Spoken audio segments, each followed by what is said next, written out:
Here is a right angle triangle. Notice what happens if I draw squares on the two perpendicular sides of the right angle triangle. Having done this, we can count the squares, because this is centimetre squared paper, to evaluate the areas of these squares. So the square on the left perpendicular side has area 1, 2, 3, 4, 5, 6, 7, 8, 9, 10, 11, 12, 13, 14, 15, 16 centimetres squared. The area on the square on the bottom side is 369 centimetres squared. And then if we look at the larger square coming off the longer side, if you count all of the squares which it's made up of, we have 1, 2, 3, 4, 5, 10, 15, 20, 25. What we notice is that the area of the square joined to the larger side is equal to the sum of the areas of the two smaller squares coming off the two smaller sides, because 25 is 9 plus 16. And in fact, this relationship always works.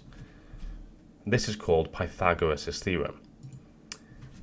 In general, if we have a right angle triangle with smaller sides labelled A and B, or with size A and B, then the A squared, so if I take one of the smaller sides, square it, and I add the other smaller side, and I square it, that will give me the value of the larger side squared.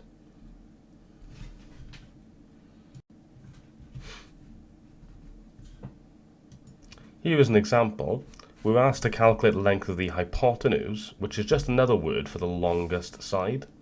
And a little trick, to find out where the hypotenuse is, it's always opposite the right angle. So if the right angle is here, which we can see that it is, represented by the little square, I just need to draw an arrow going away from it, and the side that I hit is always the hypotenuse. So that's the hypotenuse. I'm going to label the hypotenuse C. Going to label the two smaller sides A and B.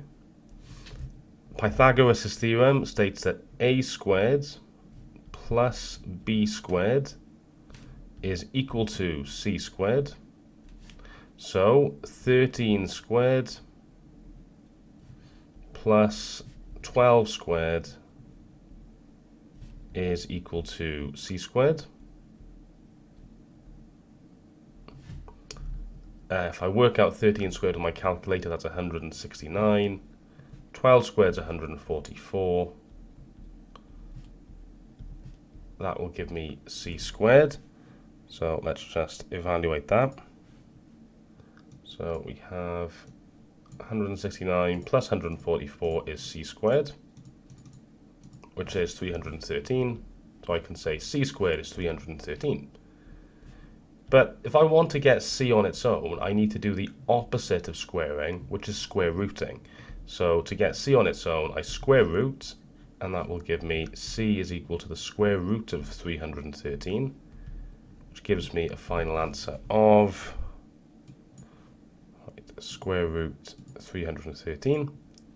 I press ST on my calculator, and I get an answer of 17.69 centimetres to 2 decimal places.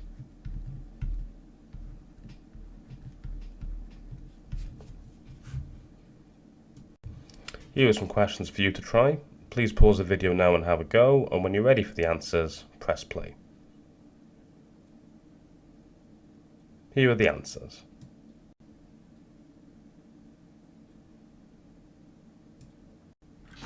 Quite often, you'll be expected to find a shorter side using Pythagoras' theorem. The only difference is, because we want to find a shorter side, we need to subtract the square of the largest. We need to subtract the square of one of the shorter sides from the square of the hypotenuse, and then square root. And I'm going to label the hypotenuse C. Now, we know that A squared plus B squared equals C squared. So, if I want C squared, I need to add A squared and B squared.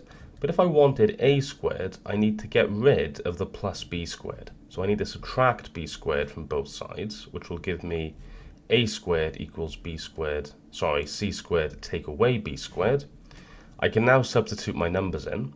So I know a is x, so I can say x squared equals c squared, which is 16.4 squared, take away b squared, which is 4.5 squared. I can now put this into my calculator.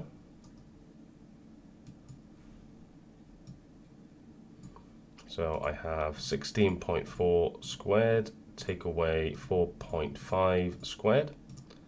That gives me 248.71. So x squared equals 248.71. And then to get x on its own, I need to square root both sides. So square root of 248.71. And that will give me x as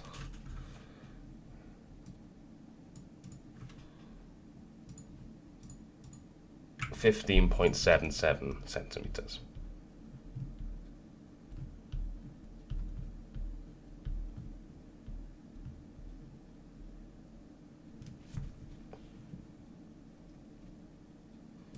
Here are some questions for you to try. Please pause the video now and have a go at them, and when you're ready for the answers, press play. Here are some questions for you to try. Please pause the video now and have a go at them, and when you're ready for the answers, press play. Here are the answers.